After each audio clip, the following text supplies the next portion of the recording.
Hello and welcome to the DM's Book Club, a podcast where we read about some Dungeons & Dragons and discuss how we might include it in our role-playing campaigns. With me, back again, Ravnica Round 2, is Hamilton. Hamilton, hello, how are you doing? I'm all right, Fiona. How are you? I like the idea of Ravnica Round 2, like it's some really bad wrestling game. There's a huge, there's someone from the Izzet League holding up a sign that says 2 and then wandering around. No, I've been having lots of lovely times in the park, in the sunshine, reading the D&D stuff, really. This stuff about planes, whatever that's about, and this. I've been enjoying, so it's been lovely sunny weather, so that makes everything better. What about you? I've been stuck in a hot TV studio most of the days because we've been doing some academic filming. I think I sent the picture to photo you. You sent me, yeah. Yeah, the photo, and it's been great. The only problem that I've discovered though is we've got people in, we're filming them in person now. Everyone's wearing masks, all good stuff. But today I was sitting there whilst everyone's getting on with stuff, and I'm just there, not doing anything. I'm now the overseer. I feel very much like I've got so much renowned. I'm one of these. Yes, you are now. Yeah, you're now one of the ring leaders. I'm like a supervisor, or someone like a director or something like that in one of the guilds. And the room we're in, there has lots of curtains, which basically you can roll around. It's like, I've got a black drop curtain, and then we've got a blue one, all that sort of thing. So we're all entirely enclosed. And there was a moment, halfway through the filming, I heard something on the other side of the curtain next to me, and I was like, "There's somebody there." Yeah. And then I'm like, "No, I'm just too stressed." Yeah. Just basically, it wasn't like lots of noise because whoever it was being quiet, but there was a slight shift. And you know when you can just sense it, it's like horror movie style. And of course, the interview's still going on, and I'm like, "What do I do?" So I waited, and they finished off the question. I went, "Just 1 second," like held up my hand, said 1 second. And I went with the curtain, proper Phantom of the Opera reveal. And it was the lead academic who had got lost, but I hadn't told anyone they were coming. And they were just there, and we screamed very loudly. Like, what the fuck? Yeah. And she was like, I just wanted to see how the filming was going. I didn't want to disturb. And I was like, don't sneak up on us. Like, come in. Get them in. Curtain goes back over, and I'm like, sit down and shut up. Right, continue filming. But I was convinced, and I was like, I'm just being an idiot. You thought you were seeing things with all your horror mind going on. Yeah, exactly. Honestly, it was 10 minutes of me going, "There's someone there," and I'm like, "Don't be an idiot. You're going to fucking ruin filming." So it was so funny because obviously nobody expected it, and certainly the first bit of it when I put it, there was nobody there, and I was like, "There's nobody here," and then they appeared, and I was like, "Bah!" So fuck. So that was my filming experience today, and then we've got some more tomorrow. So yeah. But enough about me frightening other people. Hamilton, what are we talking about today? Well, you buried the lead, didn't you? Because we're back in Ravnica. We're back in Ravnica. Back in Ravnica, looking at the second half of the guild. So we looked at the other half, of which was the Azorius Senate, the Boris Legion, the House Demir, the Golgari Swarm, and the Gruul Clans. Yes. Yeah, so this week we are talking about the Izzet League, I think, Izzet. The Orzhov Syndicate, the Cult of Rakdos, the Selensnia Conclave, and the Simic Combine. Yeah, there you go. Nice, you got them. And I will say, from the start of this, these are the more fun These are the fun ones. Apart from the Demir in the last one, these are the fun ones. Yeah. I think when I was reading these through, I realised that quite a number of the ones in the previous one, which I think we did mention quite a bit, they are like the building blocks. Certainly the Azorius Senate. Clearly that's the goody-goody two-shoes one, and everyone else bloody hates them. Yeah. And I mean, they've done it in alphabetical order, so they couldn't really do much more than that. No. And I think the Boros one is, they were very on the nose, weren't they, as well? Like, as you said, goody two-shoes. You got your Boros, like, we're paladins, we're going to fight. We're justice, etc. Armies. Yeah, exactly, yeah. And Demir's spies, you got your sneaky. And then, then your typical swarm. Swarm. Sewage. Your typical sewage clan. And then you've got your barbarians, which is the Gruuls. Yeah, the Gruul clans who hate civilizations. Brilliant. And of course, we did mention them briefly last time, but the guildless as well, which does make up half of these things as well. But so we're talking about the... I don't want to give them the label of the more fun leagues. I see more fun guilds, sorry. I see them as very interesting ones to put in. And I wondered, again, when we talked through them, whether or not you'd have the whole party from these ones, or would you have a mix, because then you'd have some inter-party tensions? Like, I'd love to see more of the Orzhov Senates, like some people from there mixed in with some of these more, I say chaotic in sort of quotation marks, but sort of more clashing against that law and order, which they obviously stand quite well for. You know, like always we got to come to these and they come up with like, this is the campaign I'd like to make. Yes. And I put a little tweet about this earlier, which was like, it's the good wife, it's your ace attorney, it's your Goliath, two parties of two players, right? That you follow along that are there, but they can't know, and they've got like maybe. Actually, I'm going to add another set in here. So I'm going to have three parties, and so one of them is an Orzhov, which we're going to talk about. One of them is an Astorius, and it's a courtroom drama, and they've got Demir spies, like as they're like if you've watched The Good Wife, so you know they've always got their investigators. They've always got their investigators, and that would be a Demir spy going in and like finding out, and you'd have like so you'd have one party that's doing the spying, you'd have one party that's like doing we're the good guys, and one party like, we're gonna get away with all the bad shit. and then have like legal dramas, and they have to like fight their case.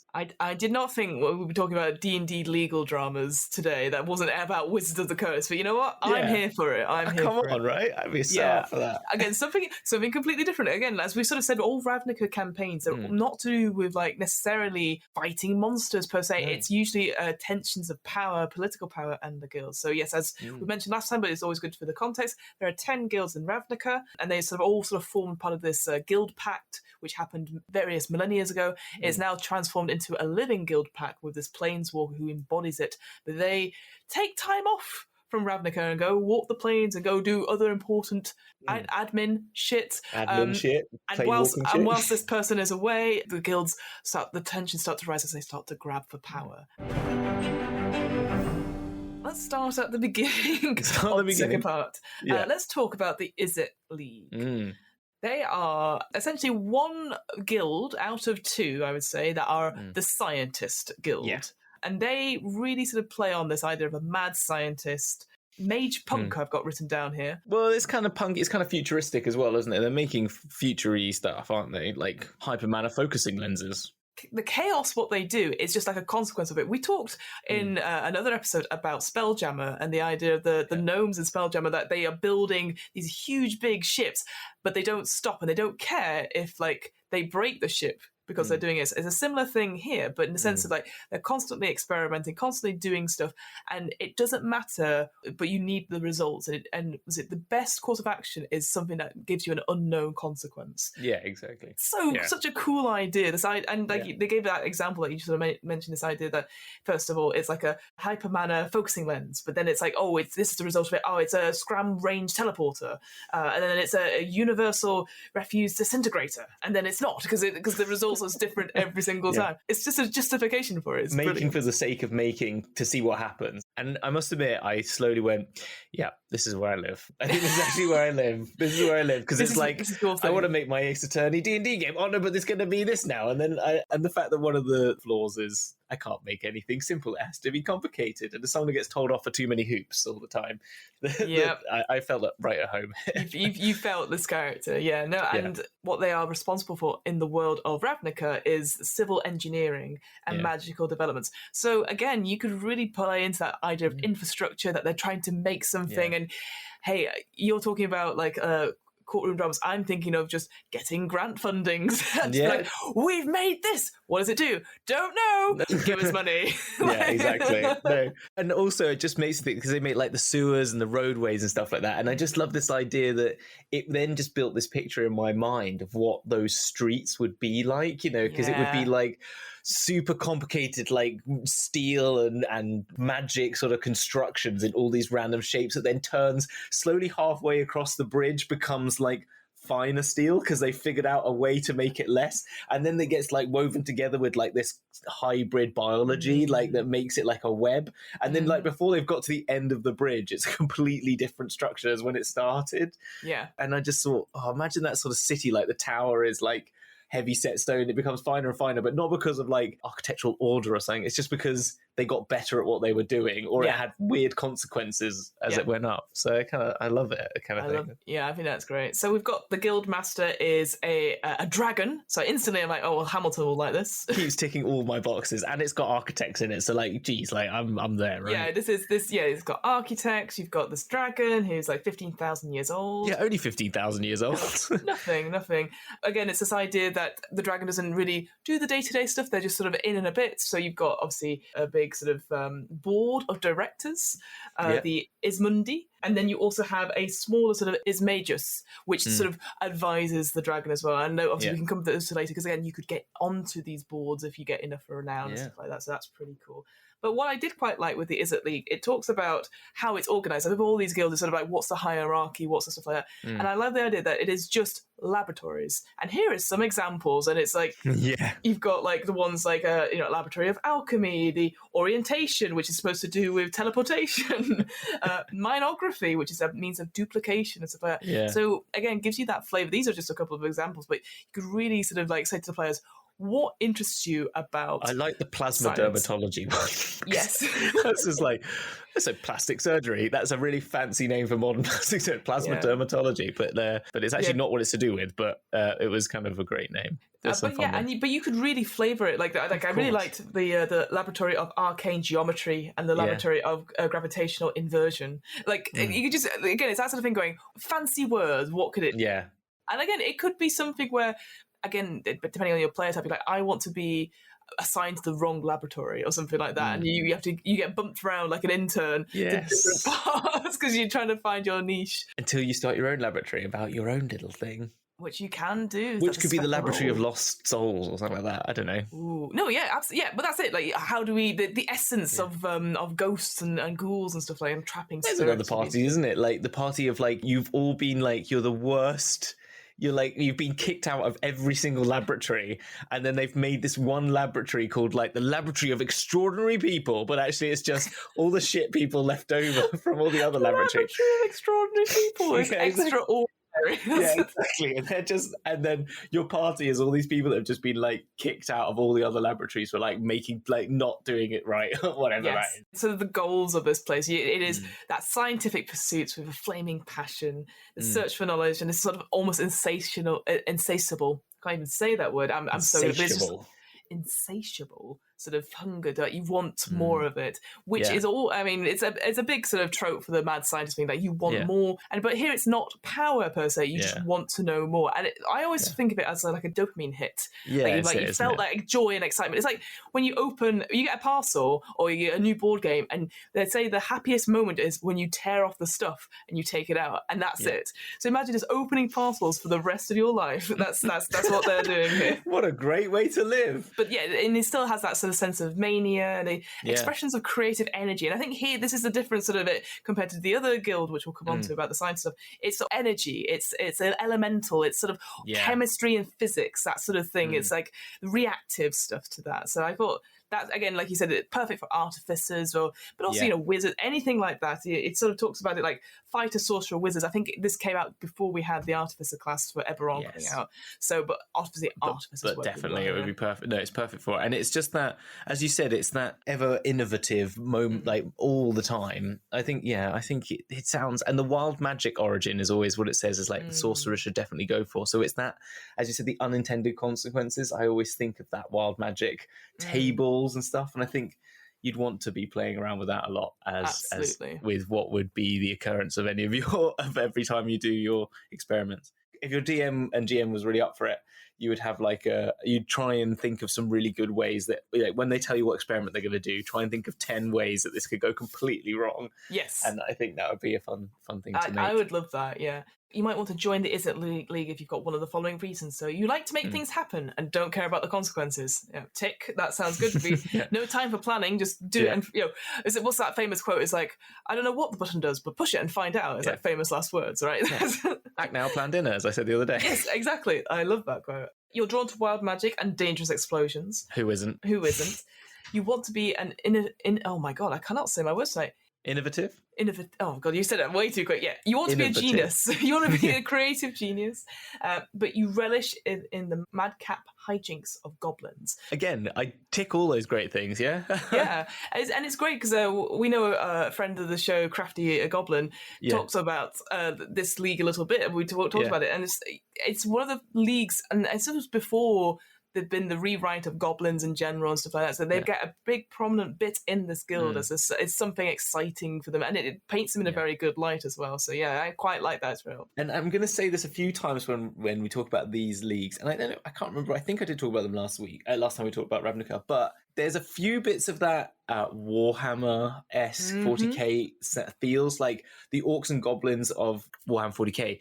That sort of chaotic energy of like bolting crap on and like just, I mean, their science is because they believe it's going to work. It does work. So there's more to it. This kind of gave me that feel of the hijinks and the sort of those visuals of their character arts and stuff like that. That's sort of like pasting stuff together and placarding it. Looking at it as well, the sort of the background, you've got the Izzet engineer, so again, that sort of idea of intelligence, a love of magical technology, unquenchable energy. You get skill proficiencies in Arcana and Investigation. You get proficiencies in a language of the Goblin, Draconic, and Veladakan. Is that how you pronounce it? Vidalcan. Sorry. Again, this is a new race that is to Ravnica, which I think we should go into a little bit more detail at some other point, because I know we've also got the hybrid creature as well. Shorthand is it's Goblin Changelings. Oh, very cool. One thing you do get with this background, though, is the feature urban infrastructure, which made me think of you again, architecture. It's the idea that you just have this, whilst you've got all these madcap inventions and stuff, you can just sort of almost like have a basic knowledge of how a building is. Like, yes, there is a 2-story building. Well, its weak point is going to be here, here, and here. Or there's an exit, this sort of thing. And you can just plan it out.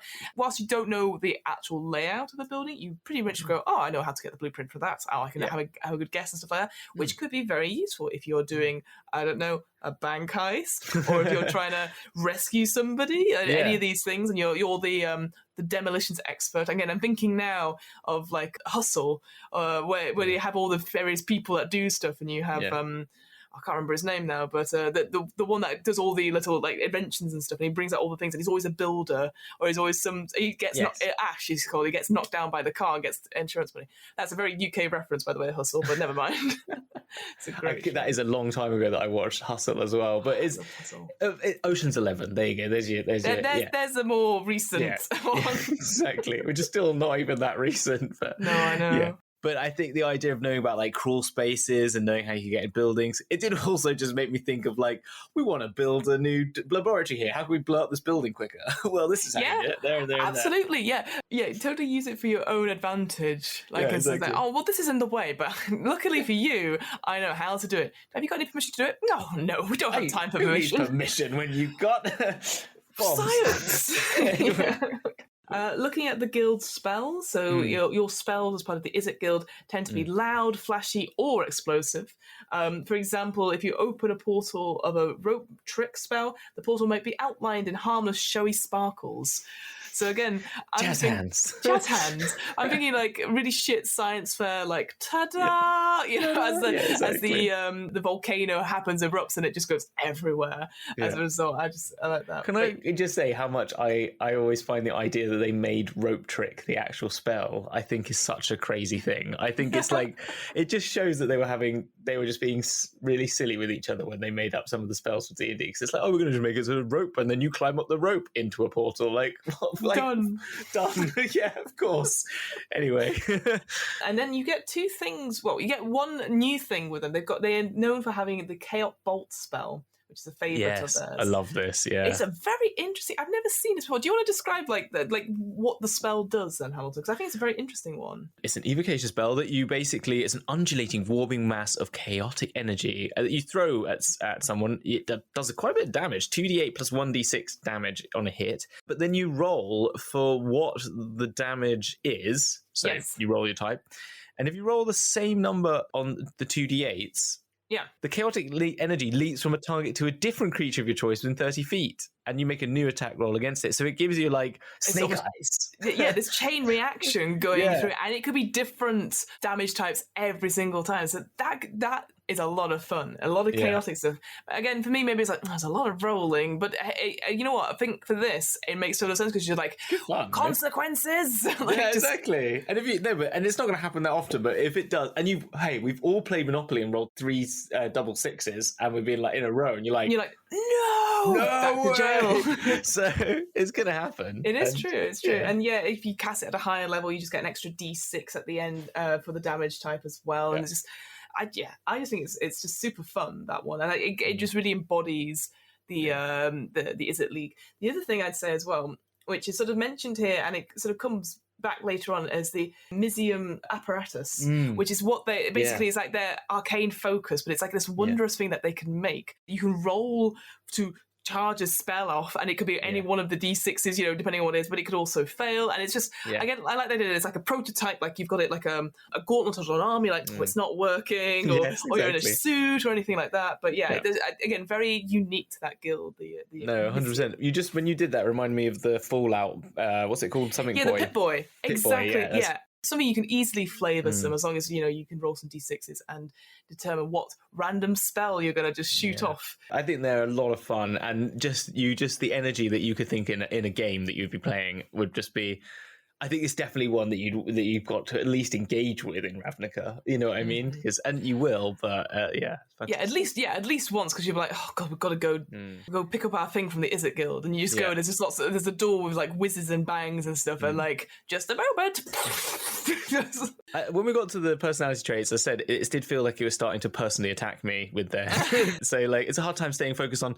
Oh, my brain tends to jump from one. Did I mention focus? It's one of the personality traits, and I was like, I get that. I get really excited about my ideas, and I can't wait to talk about them. I can't wait to talk about them and start putting them into practice and tinkering with them. And I want to tell you all about how exciting it is. Like, okay, been there, done that. And I mean, the other ones are more like I pepper my speech with incomprehensible jargon of my trade, like Misium droplets inserted into a weird field suspension and stuff. I've met those people. I've probably been those people, but unintentionally. But there are people that do it intentionally. I know. One of the flaws I felt personally attacked on was like, I get bored easily, and if nothing happens, I will make something happen. I was like, oh, that's me in most D&D games. Like, too much planning. Let's go. I hit the table. And nothing is ever simple, and if it seems simple, I'll find a way to make it complicated. Yeah. Looking at the contacts as well, again, some really interesting ones. I didn't realise this, and because we didn't really focus on this too much in the last episode and stuff. So some of the contacts, they have like a romantic relationship to it. I only noticed this in this one as well, to be honest. So for when you're getting a contact, for most guilds, you roll twice on the first table, the contact table for an ally and a rival, and then once on the non-guild table. But again, most of the ones that you see on the contact table, they are sort of emotion neutral. Like, for example, number 6 on the contact model, I had a romance with a chemist who was working in the blister cores. That could have gone really, really well, and you still sort of flirt with them in some way, or it's really awkward and awful. You had a really bad breakup, and you're just like, I'm sorry, I just kept exploding. That's, I don't know, it's something like that. But sorry, I kept exploding. I just turned up to a date, boom, I exploded. I turned into oh crap, I've teleported again. You're proper time traveler's wife, right? That's but that final one, the Guildmaster took note of one of my experiments. You're like, that could be a bad thing, though. That could be a really bad thing. You're like, oh no. And the party they mention is kind of does that, and it says the obvious things like, you don't have a dedicated healer, but don't worry, you probably could get some alchemist crafted healing potions. It makes sense, doesn't it? That's a problem for later. This is the crew that can make whatever they want, so don't worry about it. So should we talk ranks then? So a lot of them, again, they make sort of sense. There is sort of this sort of hierarchy going up. So obviously you start at the bottom as like a lowly researcher. Again, I assume like a PhD student sort of level. Yeah, exactly. And when you're getting up there, you then start to make your sort of own apparatus. You can do your downtime for that, request like equipment to use in your experiments, etc.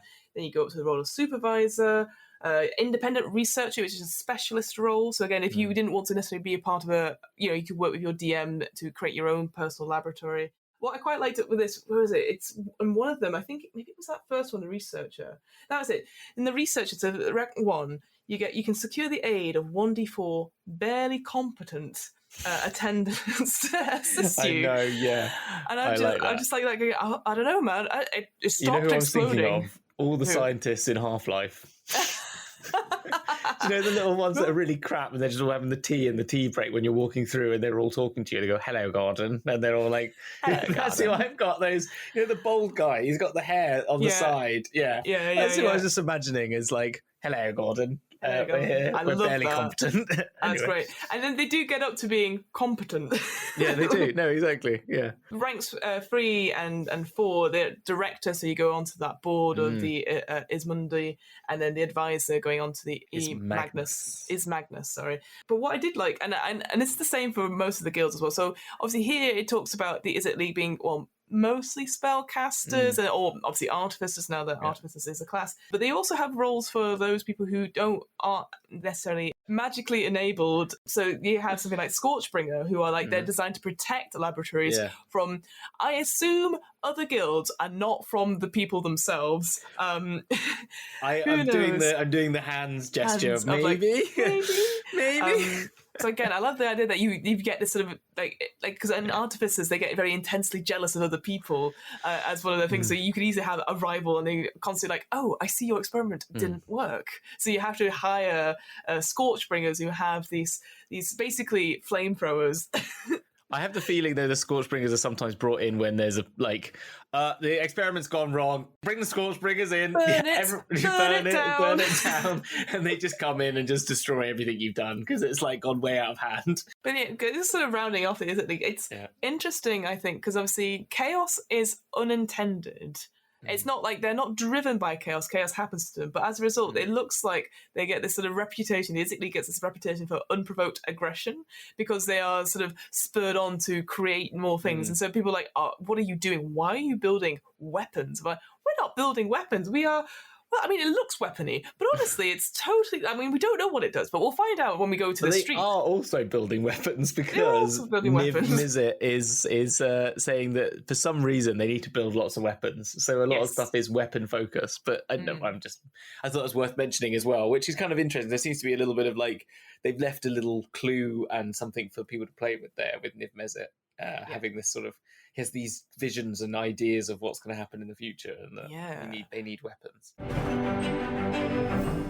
All right, let's talk about the next one, the Orzhov Syndicate. What do we know about them? They are a religious frontage to a criminal empire, basically. Organised crime. Yes. Organised crime. So they're organised crime with the front of priests, and it's all about, debt and sin, and is equates to debt and promises forgiveness to those who make donations, and they run the banks and they secure the riches of the city, as well as being the major religious major religion in Ravnica. Yeah, exactly. Yeah. So there's a lot of connotations there. We could all probably put two cents. We could draw easily too, without having to mention them, I'm sure. Absolutely. No, absolutely. Yeah, this idea that wealth is power and money is power, and that idea that you are indebted to someone and the only way you can do it is paying it back in some way, and having that sort of the religious front to it where you're collecting for donations and you're like, oh, well, we could bless you, we can bless this place, but you need protecting from this chaos, because they really play on that idea like, oh, well, we can guarantee you a stable, ordered life if you just give us some money each month, and we'll send around our enforcers to collect it from you to make sure everything's above board, etc. And then it just, again, I'm just thinking people in black suits, just like steepled fingers, like huge long tables, all that sort of thing. It's all very Hitman. It's very Godfather, Goodfellas, that sort of thing as well. Yeah, don't. I've been thinking about watching Godfather again. That scene when he goes to get the gun from the toilet. Oh, I mean, that's what you want to play in this. If you're going to do this one, you want to get involved. You could have your Michael Corleone story, couldn't you? The sort of good son comes home, takes over the family business. Yes, gets into the Ghost Council. Because this is an interesting guild, because you can join it, but if you're not born into it, you can't necessarily get into the higher ups. So but imagine he wanted to be part of the Astoria Senate, but he did, he wanted to be the good child, but then gets sucked and drawn back into the into the power play. It's interesting. I mean, as much as it was the one I was like, I can't see many people wanting to join this league. I see them mainly as your antagonists, generally. As much as I do want my courtroom drama with them on the other side, because they have sort of 3 key roles that you can take on in the guild. So the first one is money lending, banking side of things, and and then the second side is as we said, the religious side. Or the third side is the advocates, which is the advocates, who maintain offices near the Azorius courts, and they are the attorneys who fight to stop all their people going to jail. So they are the consigliaries. They're very specialised in fraud and financial corruption and stuff like that. Because I mean, it's very obvious. We've said organised crime. Corruption is throughout this whole organisation. It mentions it. Yeah, exactly. And all over. And I think the one thing I said I wanted to mention is that at the top is this big council known as sort of the Ghost Council, and it's just of the oldest, most powerful undead oligarchs. Yeah, I forgot to mention that. Everyone at the top is undead. Exactly. Well, again, it's that idea. So it's a few good old families that control everything, and it's very much like pat on the back, all that sort of thing. It's Godfather Part 3, isn't it? When all the families meet. Yeah. Exactly. And and I love that idea that you could be playing lower down people that are the family lawyers or in the lawyer business that you have to protect certain people, and they're not good people. No. And so that again, it comes back to like that courtroom drama. But you could have it like almost like a Daredevil type thing where you're just thinking Daredevil, exactly. 100%. Exactly. But also in Good Wife, have you seen The Good Wife? Yes, I have seen The Good Wife. And they're also looking after some unsavory characters at times, like the murderer and stuff like that. And they're having to you're having to go in and try and follow the police around and make sure they don't get some of the clues. And that could be part of your game. Could be like, your person's done a bad thing. You need to go in there and detective out the detective stuff, and I think that could be really fun. If you wanted to join this guild, I like the fact that everyone starts at the bottom and they're regarded as a borrower. Yes. It's the idea that you are indebted in some way, and the only way to improve your status is through your service to the guild to get up. But I like the fact that you're always in debt to someone else, and that person's in debt to someone else, and that again is that whole idea of the crime syndicate. Oh, someone's stolen some goods. Well, and you have it, and you're like, well, you got to pay that person back because otherwise that person's going to come find you. But then someone's going to go find them, and it just gets to a point where like no one's on your side, everyone's on their own side, and it's whoever has the biggest sort of goons to come and beat you up. All that power and stuff is just I just like that status that you are a borrower. So again, I can imagine as a DM using that language when you're having these meetings and just talking down to people. Because of that power, that power play. You would have to be playing some nasty characters, wouldn't you, as a DM, and that sort of attitude. Looking at that as well, like you might enjoy playing a character as part of this syndicate. But any of the following sentences. So you want to move the corrupt underbelly of society and make respectable people squirm in your presence. So again, that idea that there's that idea that the politician, they're doing so much good. Well, we've got some dirt on them, and we've paid to make that problem go away, but now they're in our pocket and stuff. So that idea that you control, you're pulling the strings of you've caught them down at the Rakdos, which we're going to talk about later, up to no good. Got some photos. Everyone's down at the Rakdos, honestly. Everyone's down at the Rakdos. You enjoy playing fearsome or decadent characters. You want to strive for wealth, lavish beauty, or both. I just imagine like describing any sort of lodgings you may have, or any sort of big meeting rooms that are just ridiculous. 100%. It's massive marble rooms with gold and gilt inlay. Huge chandeliers everywhere.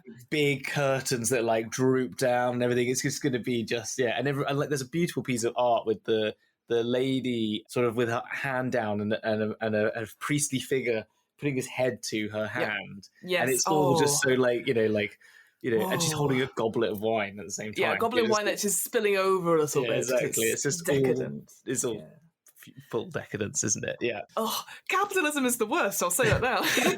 Capitalism is the worst, but there's some great artwork. The feature of the background is leverage. So again, that you can exert leverage over certain individuals.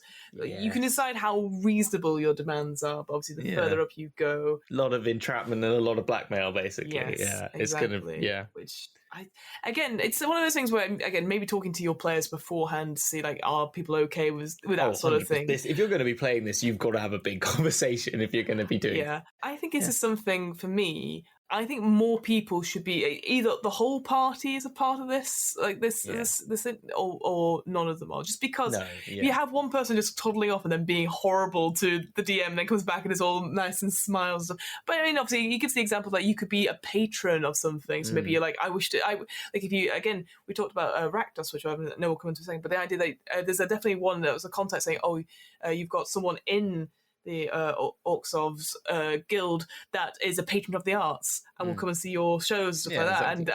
And they'll be like, I think you need to do this instead, and funding stuff. So you could easily do a specific show for someone or something like that, and and it's actually just because when we get to Rakdos, it'll make more sense because they get up to like no good, and they also are quite deadly, and so you could maybe just like accidentally assassinate someone for me from an whoops, make it look like an accident, that sort of thing. But I think having them as a villain and those, but it automatically just, when you start getting to these ones, you just go like, all right. Because the other ones were much more like chaos leaning. The Dimir was obvious, it was the Thieves Guild, and they had sort of like a thing that they're just doing secrets. But this is much more political. Yes. And just did make me think of like, wherever your party is, that idea that they're bribing the Senate, they're bribing the Senate, and the Dimir are finding out the secrets. And it's all that sort of like back and forth of political drama really came to light when I was reading this. And I was thinking, I get it now. I get how that sort of builds as a group. One thing that sort of struck me, because obviously I know we are going to the tropes of like mafia, Goodfellas and stuff like that, but even just like there was a play that was on at the National Theatre, and I obviously can't remember for the life of me what it's called now, but it was about the Lehman Brothers and how it came from these three brothers who then made Lehman Brothers, and then the financial fall of it. And I just, because I bought a ticket on a whim, and I was like, oh God, I'm not a big fan of banking stories and money stories, but it was so compelling because it was about these three brothers, and it was three actors just playing all the different parts and stuff. And it was just like, holy shit, they went through like 100 years of history from humble beginnings, and then people obviously getting corrupt or missing things and all that sort of thing until the end when they had the crash, and then it just left an empty office on stage, and it was just really interesting. So you could even just have it purely about the financial stuff about it, about modern stuff, and just look for that for inspiration. We all know there's enough corruption and dodgy business going on in hedge funds and stuff like that. Like, come on, that's easily, I mean, absolutely. That's it. You don't have to go down the religious route, as you say. You can pick and choose, and if you wanted to take that out, it's very much the case. Yeah, I think what's nice about having both of the, I'm now going to go back on it a little bit, but the religion and the financial bit of it is that it's an interesting front. Again, I'm not someone who's necessarily played particularly overly religious characters in my D&D settings, but this has a really different but it makes take it even on more bastardly, doesn't it? Because it's like we are really picking on the people, and it's that sort of like you can really make them evil because it's like they are taking money from the people who don't even have money to give it for a reason that they think they're doing it for good reasons, and it's not. They think they're saving themselves, but they're just getting into more and more debt. Exactly, and so it does make them more hated. And this is where it sort of again gave me that very minor feelings of this one of the Warhammer sort of like the sort of religious heretic thing, but you could make them more zealous in the religious side as like going out there and really like punishing people for not being a part of it and stuff like that, and they could be getting over, you could go down that sort of route as like sort of overly taking over, trying to take over, because it's all talking about all of them trying to make the move into being the dominant guild, and so maybe that's their move, and that's what your campaign is about, like that happening and people getting caught up in it and stuff like that. Just bouncing off that idea, I know we're going like, idea, but like have a recession in Ravnica. Whoa, no, come on, yes. Live experience right now. Like, it prices does are going talk up. about it in this, though. It even talks about economic slump or something like that, doesn't it? It does like talk that, about that. But yeah, because that could be quite interesting, that suddenly all the prices are going up and then there's a big pop at some point and then they all go down. So like it rushes up to power and then suddenly it falls. Yes. The Bitcoin. They have a Bitcoin. They have Ravnica cryptocurrency. Wait, what would happen is, you have the Izzet League make a cryptocurrency, which then the Orzhov try and steal. But would they not be busy making NFTs instead? Well, of course the Orzhov, if they're evil, they're making NFTs. Yes. Anyway, to quickly finish off this. So guild spells, they talk about, again, it's like looking beautiful. There's like a mixture of the sort of the beautiful, the swirling shadows, but then a moment of shadowy spiritual forms. And you have stuff like enthrall, command, enfeeblement. So lots of controlling friends, spells. zone of truth. Blight, Death Ward. Death Ward makes sense, I guess, they're all undead. And Gaze, which is the sort of like really cool etherealness that you can. Oh no, sorry, I get it mixed up with gaseous form. It's the Gaelic word, isn't it? Which means you command something. Yeah, so you place a magical command on a creature you see within range who's forced to carry out some service or refrain from some action or course of activity as you decide. If the creature can understand you, it must succeed on a wisdom saving throw or become charmed for the duration, which is 30 days. Whilst it's charmed around you, it takes 5d10 psychic damage each time it acts in a manner directly counter to your instruction. Yeah, it's a real big thing. And lasts 30 days. 30 days. 30 days. It's a cool controlling spell, again, that a villain would definitely use. and Lehrman's Secret Chest is another I love great that one. So looking at quickly at the traits, again, all sort of makes sense. The one I did like, I can't stand to spend a zib more than necessary to purchase what I need. So I like the idea that they're tight asses as well. It's not about spending lots of money. They're all screwed ducks. But I had this idea of decadent that you throw money at a problem and it goes away. No, it's decadent like you throw money at your gold jewellery. You don't throw at anything else. That's exactly. Yeah. So I just like the idea that you're the person that doesn't. You go like, okay, we'll need to split out the bill. But there will be water. But I bet there's also the one. But you want to make sure everyone is aware of how wealthy and powerful you are. So you will be the person that also says, "I'm paying for the meal." The black Nando's card that comes out. Don't get me started, Fiona. I'm going to tell you now. The one reason I got into podcasting to get the black Nando's card. If anyone get me a black Nando's card, I will eat there all day, every day, every meal. I will. I don't think it'll do anything good for Nando's credit, but no, it won't happen. But we'll all be happier and fatter as a result. Yeah, well, definitely. Looking at the contacts as well, we've got lots of undead, lots of family relations as well, which I love. There's one that just says, "A giant thinks I'm adorable." Which could be a great ally or a great rival, but I like the idea that the giant doesn't realize that you're a rival. And also having a giant in a guild about maybe that's why you don't like them, because they think you're adorable and they come up and squeeze your cheeks and it fucking hurts and it's really embarrassing every time, and you're just like, I fucking hate that giant. I hate them. He always puts me down. I'm now a director. Did you not know? Did you not know? Do you not know who I am?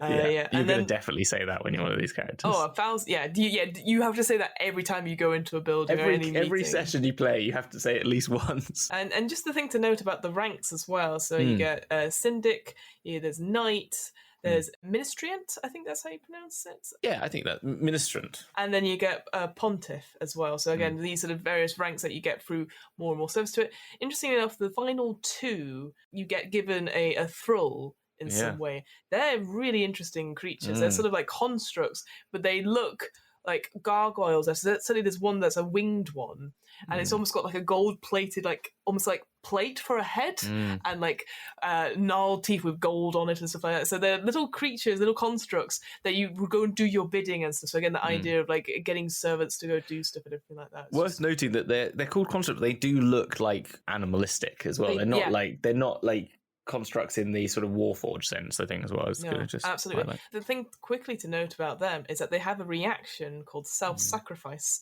So when a creature within 5 feet of the thrall is hit by an attack, the thrall swaps places with that creature and is hit instead. So it's this, again, bodyguards, they're diving in front of you and all that sort of thing, and you're they're like, no!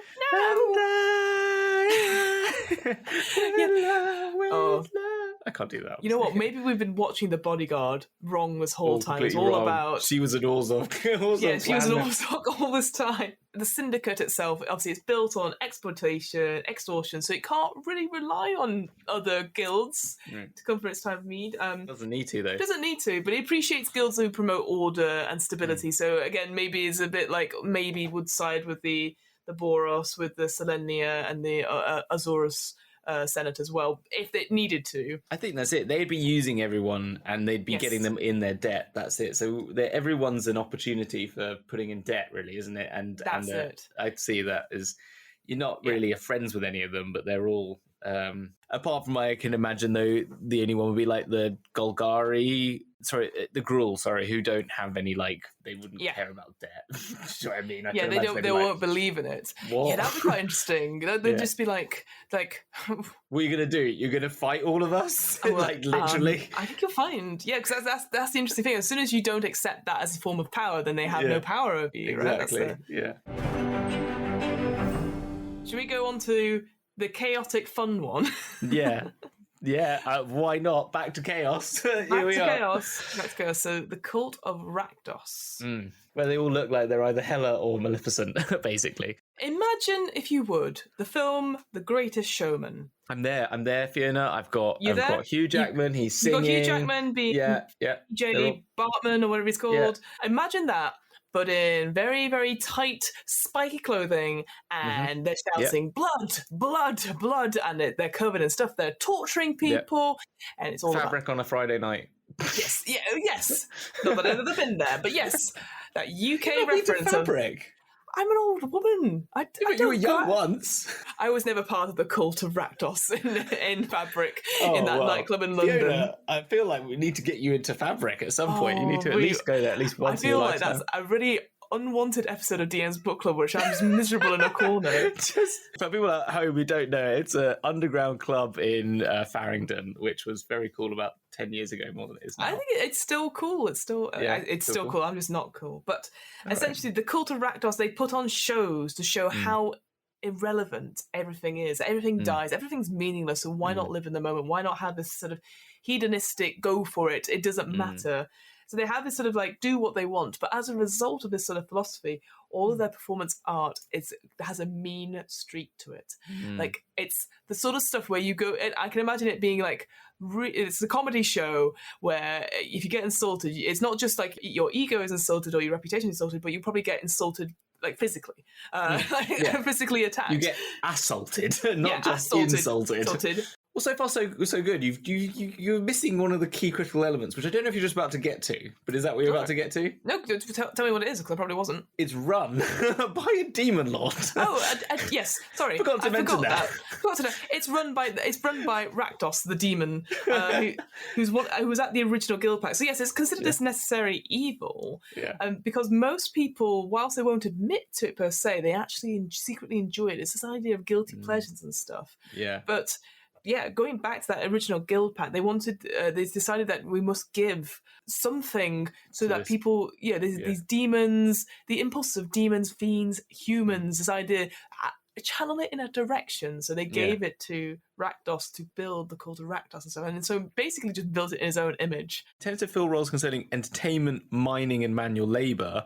Yes. But I think they focus mainly on the entertainment, which is I mean, definitely for the colour definitely the colour and the history for it for sure. But maybe just like no, we're actually just the miners. We're just doing physical. We're the builders. It's just like there's people in jesters outfits just mining, right? Okay. What are you looking at? Nothing. Yeah, and also the Rakdos as well is the demon lord of the riot. As well, which I think is kind of interesting. So it kind of gives a bit more of that sense of what they are.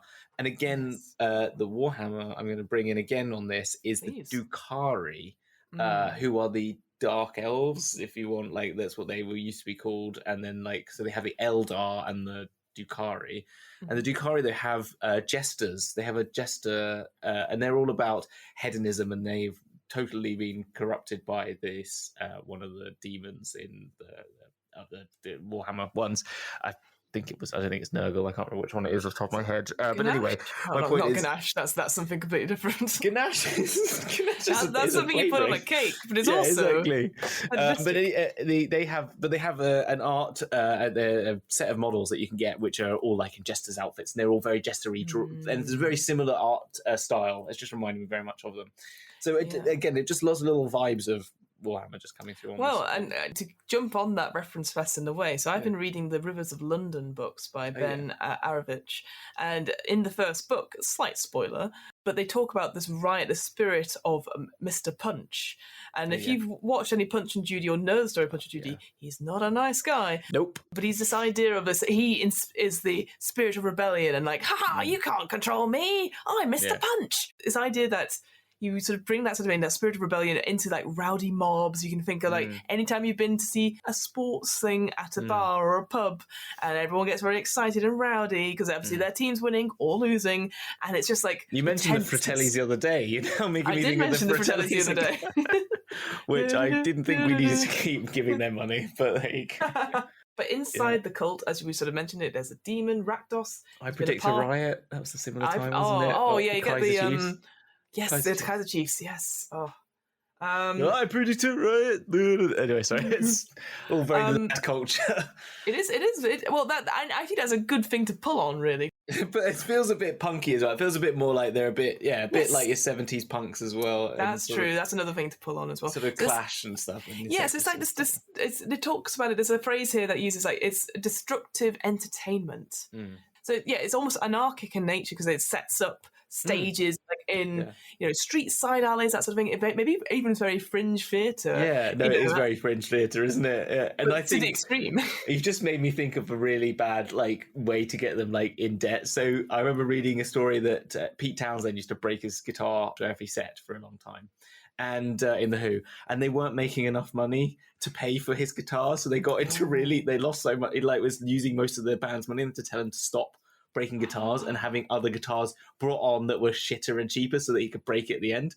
But you can imagine like someone who's got into this guild gets into debt because they keep breaking their set, so they then have to go to the Orzhov for some money, and that's how they get into debt. The money lenders, absolutely. That was what I was thinking.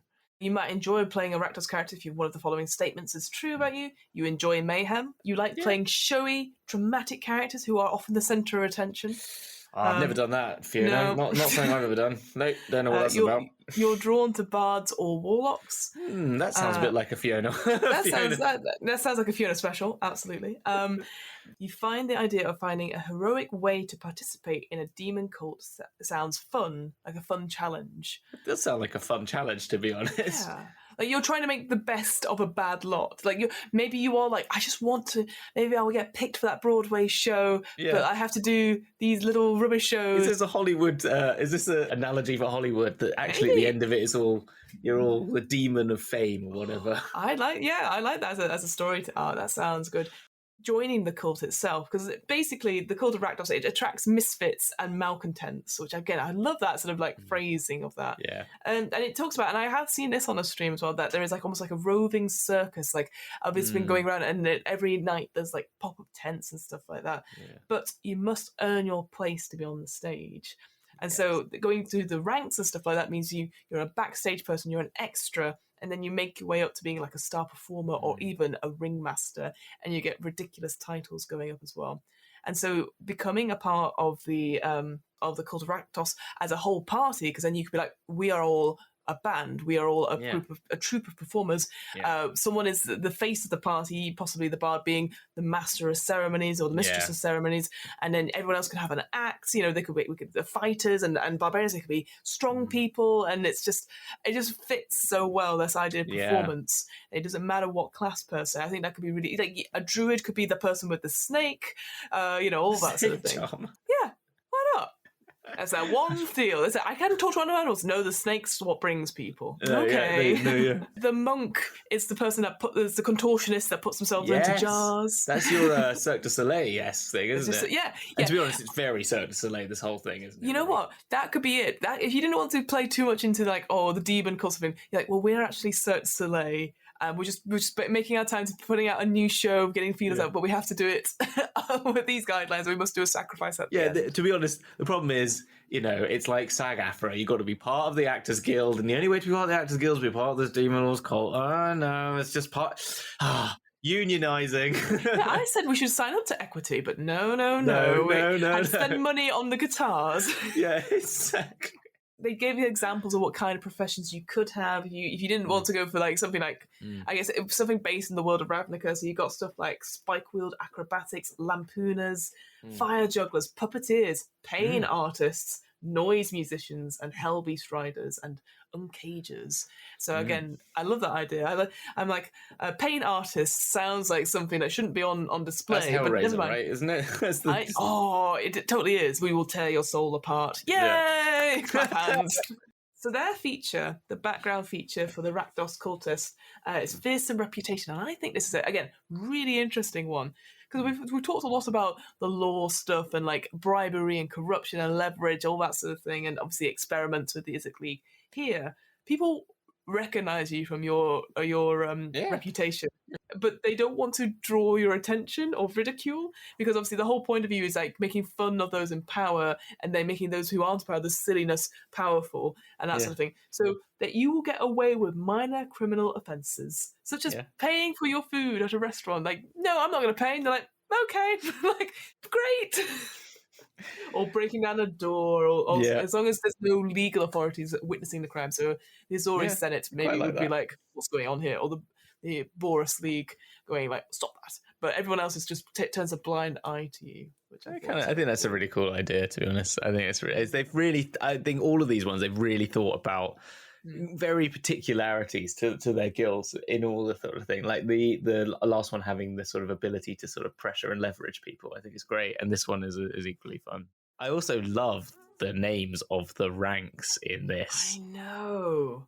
Yeah. That's so good. Yeah, it goes from extra to sideshow act, Blood Witch, which we'll go into a bit more detail, star performer, Ringmaster. Yeah, all great names. The Blood Witch, though, is also really cool. So, yeah, the Blood Witch. So again, this is obviously a very special role. So this idea that so the Cult of Rakdos, they don't believe necessarily in hierarchy per se. These are like the official sort of like ranking officials per se. So this is the closest they have to it. This idea that they're assigned to torment a particular enemy of the guild. And it could be someone that's a family. Is it a family? Is it a guild? Is it a person? Is it a concept?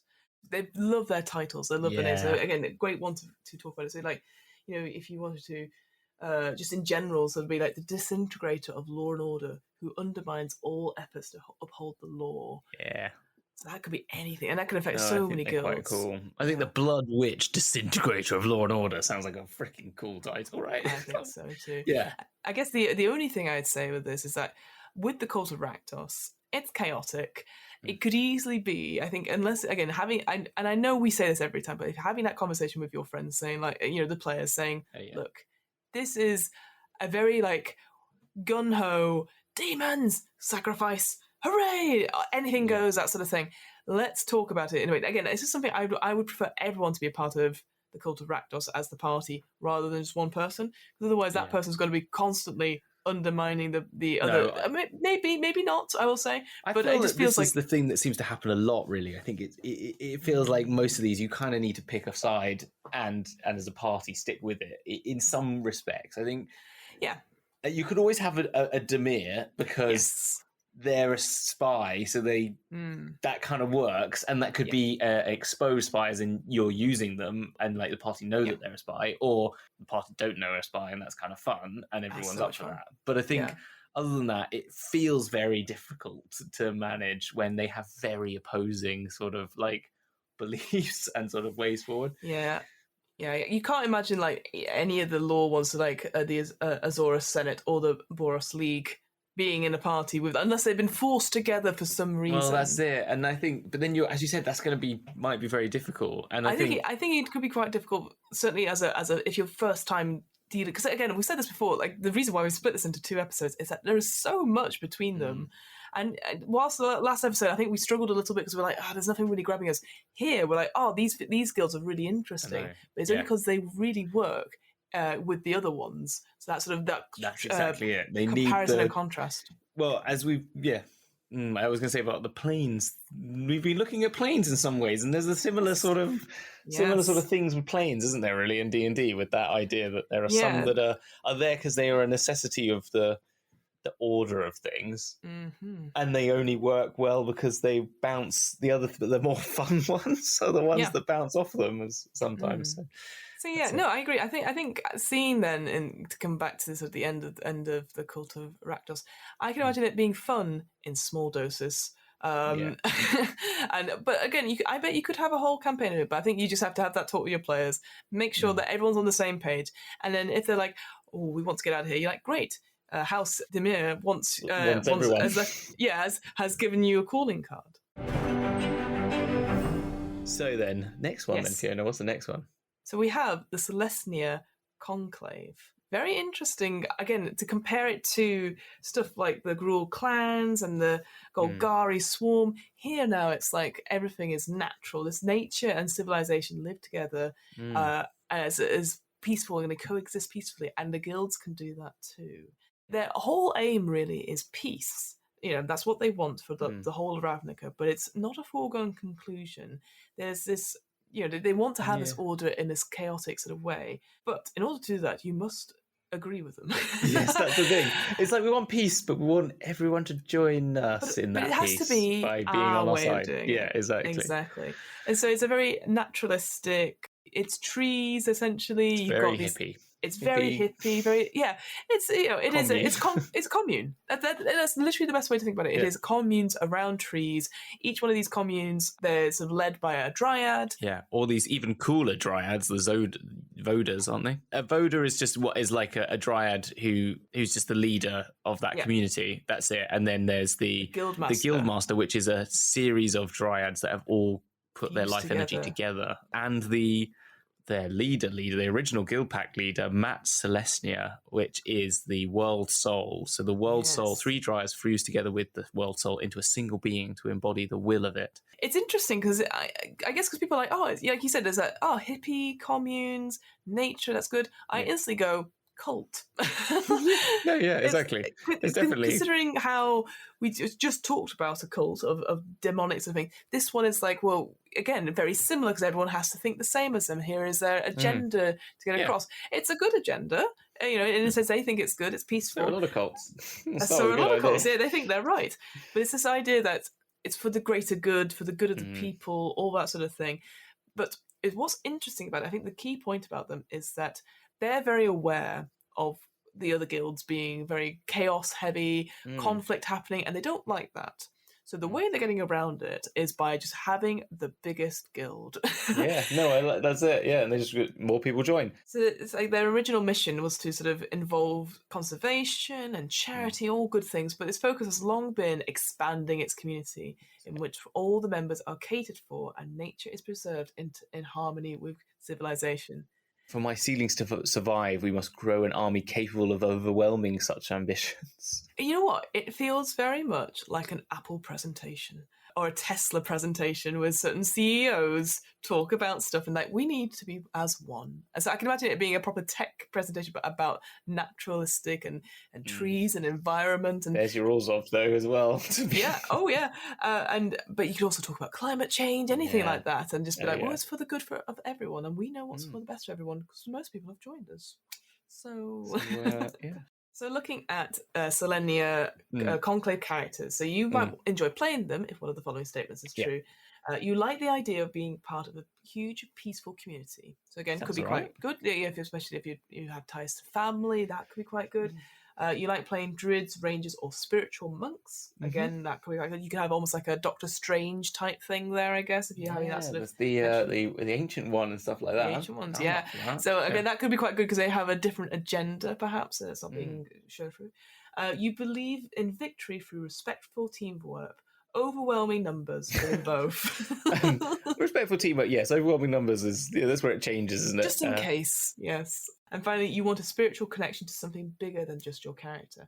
So I know we're sort of making fun of like, there's something else here because we've just come from the Cult of Rakdos, but I feel like it's quite. It is it is nice. It's very much like you're happy, like let's just enjoy and chill, and it's very like as I was saying, I was reading stuff about Mount Celeste the other day, and I was enjoying that because it was all very calm, R&R, chilling out by a beach sort of ideas of like, hey, let's all just do some yoga and just chill. Someone brought, Gary brought a guitar and he's about to sing Wonderwall. It's always bloody Gary, isn't it? Of course it's always bloody Gary, but he's playing Gary Wonderwall. Was the Doom. But Gary is our blood hunter, so he's whoops. No, it's fine. He's chilled out considerably. He's chilled out since then now, is he? Yeah. If joining the Selenia Conclave, this idea of I think this is the easiest one if you wanted to be like, I don't really have a family to say, but you'd be like, well, you found your family, or you've grown up as an orphan, all that sort of thing. That could be good. Or you don't remember where you've come from, perhaps. If you come from another guild, maybe you've lost your memories and they're helping you, because they're having that sort of helping healing thing about it. Yeah, and it's that sort of druid, you were talking about druids the other day, and it's like those druidic circles, you know, so it's like that sense of belonging and it's a much more approachable sort of spiritual group over the others, I'd say, and that's what's so they're the other religious group, and we'll compare that to the one we just talked about, the syndicate. So it's interesting because obviously they're religious and finances, whereas here we have religious and military roles as well. So they, you know, if you're a fighter or a monk or something like that, you will have something here as well. Whilst it's not necessarily a structured hierarchy, because hierarchy could indicate people are different and individuals, and we can't have that. Everyone's equal and normal, and no one is above each other. But I quite liked how, it's all about almost that sort of reflecting on yourself. Again, that's a very good point about the Mount Celestia, this idea of like, you're on your own journey and you need to discover that there is something bigger than yourself, and what's bigger than yourself here is the community needs you to be a part of it. In order for peace to come, so you need to lay down. Got a bit that Arcadian nature to it, hasn't it? That's a little bit. And I like how everyone talks in Sylvan. I quite like that. I quite like that too. Elvish, Sylvan, or Loxodon. So you could have your elephants, which again is another race we could talk about at a later point. Exactly. They're new to this. They call their magic Dorovati, which is the Sylvan word meaning gift. Yes, it is a treasured thing. It's not like a curse or something to be worked on. It's something that's a special, which I quite like. Their feature as well for their sort of background, the Conclave shelter. So you will always count on shelter and aid, so that they can hide you. You can, if you've, unless you've been, proven to be a danger, that you're going to bring danger and threats. But if you need to get away from somewhere, that's quite good. In addition, you can also receive free healing and care, but you must provide the material components needed for spells. Now, that's interesting, because I feel like, again, I don't give a toss really about material components. I don't have time for us to go shopping for your charcoals and your jellies and stuff. But I don't know, maybe here you'd be like, I feel like I guess if you provide, I would say for this, I would change it to be like, you provide something like at a later point, which will lead to a role play moment of some sort. Like you have to, I don't know, help out at the food bank or like give it some time or something like that. I'd say if it has like 100p GP diamond, you just pay for the diamond. You don't pay for anything else. I think is the only one I could think of off that. If it's a material, like a really obvious financial one. But I think you're right. I think it's like, if you just provide a service for them, or you just have to work till the fields or do something like that. Or something. Giving back to the community in some way, I think, just because I just feel, because I don't keep track of material components, but I think they're very cool. I think they're very cool when it talks about like smearing this charcoal and I do this. It's like that's very cool. Don't have time. We want to get going. I'd say as well, like a player's got to do it. If a player wants to do it, they got to do it. You know what? That's completely fair. It's something to talk to your players about that. I think. But I can't handle all that. Looking at the characteristics then, again, this idea of a tight-knit community. I never raise my voice or lose my temper. I'd rather make a friend than thwart an enemy. I have much to be proud of, but I am still just one strand in the grand interwoven tapestry of life. Now that person's going to be real fun at parties. Yeah. Hello. Looking at ideals and stuff, and this is interesting because obviously most of this stuff is lawful, good and lawful stuff. But I love that again, it's like harmony, order, life, humility, evangelicalism. But then that evangelicalism is like when we all have joined this Lesnia conclave, Ravnica will finally know peace, and in brackets, any alignment, because you're like, what? That could go either way, couldn't it? That could go either way. Yeah. A healer nurse me to recovery from a mortal illness would be like a bond, stuff like that. So sort of like very much those sorts of things. Flaws, I assume that people mean well until they prove otherwise. So there's sort of like being very naive, I guess. Naive, yeah. But again, this really cool one, this idea that I am trying to atone for a life of crime I led before I joined the conclave, but I find it hard to give up my bad habits. So obviously we've talked about briefly in the last episode that you can switch between guilds and stuff, and you lose sort of renown and that, all that sort of thing. But this could be really interesting, this idea that you did belong to the syndicate or the sort of House Demir or any of the Rakdos as well, and you've just gone, I'm going to go just go down this other path, and you're still, again, it's this idea, I know we talked about this recently, this idea of going on this journey and you're still healing, you're still proving yourself to being happy with what your life is. So that again could be very interesting as a role play. Yeah, just a role play moment or a role play story, I guess. The contacts, again, it had a romance one. There's a romance one, as you mentioned. Romance one. In the non-Celestia contacts, we got, at a time of terrible grief in my life, a Rakdos performer made a mockery of my pain, leaving me with mixed feelings of sadness and humour. So again, I do like that you could... Take it either way. We always have a friend that you're like, you're a complete arsehole, but I'm still friends with you, and I don't know why. And it's because you make me laugh occasionally? Is it work? Yeah, until you make fun of my pain, and then I go, oh. Maybe, yeah. I think it's also because I think everyone thinks that someone else is more friends with them than they are, and everyone probably doesn't want to be friends with them anymore, but you all do it for each other, maybe. The other one I just want to quickly mention about the contacts is I once had a heated public argument with an Izzet chemister, and neither of us are allowed back in that restaurant. And so I'm now building this idea that your one love in life was this beautiful, like, I don't know, vegetarian restaurant, and then you're not allowed back.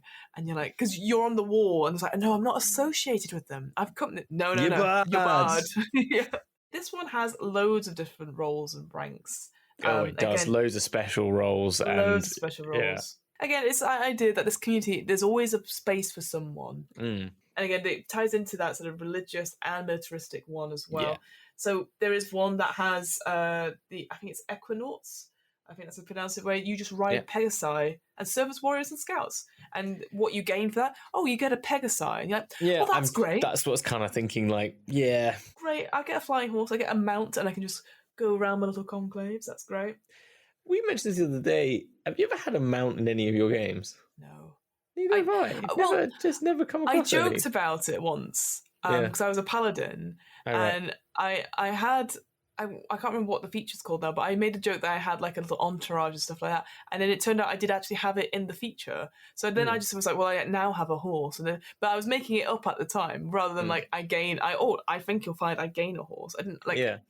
No, but I've just never used a mount. I've never played any games with a mount or anything like that.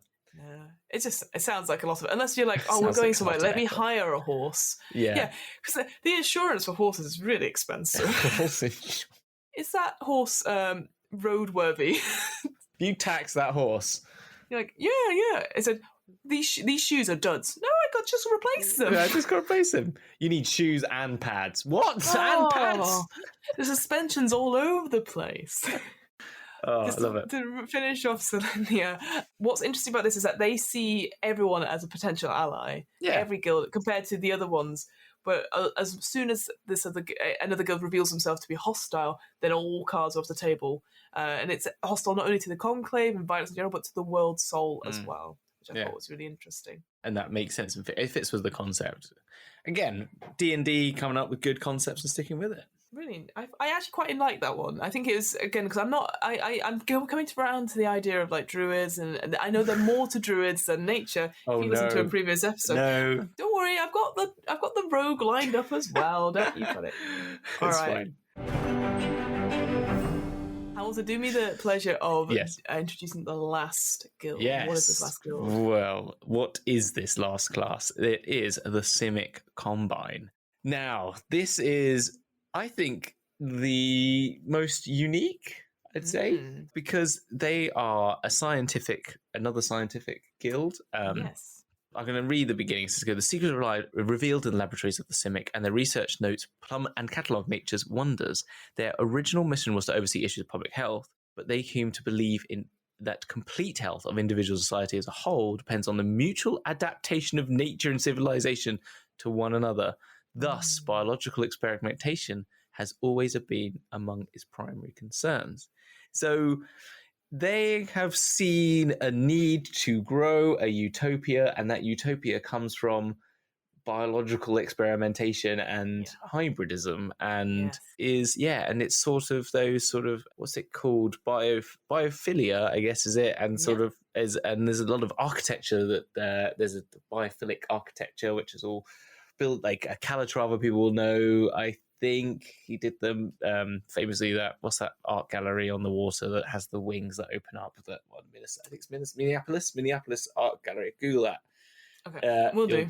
It looks like it's all bone structures and stuff like that. Very cool. Very cool. Yeah, very cool. But it's that sort of idea that their people are all about, the simic hybrids, which we should probably, as I said, talk about, where they hybridize their bodies with other animals to gain benefits and sort of make these super humanoid hybrids, really. Yeah, compared to the Izzet League, which, again, I think most people would think of when we talk about mad scientist tropes, like, electricity, it's alive, that sort of thing. This is more experimenting. I see this more like mutants, so like X-Men style, that sort of thing, this idea.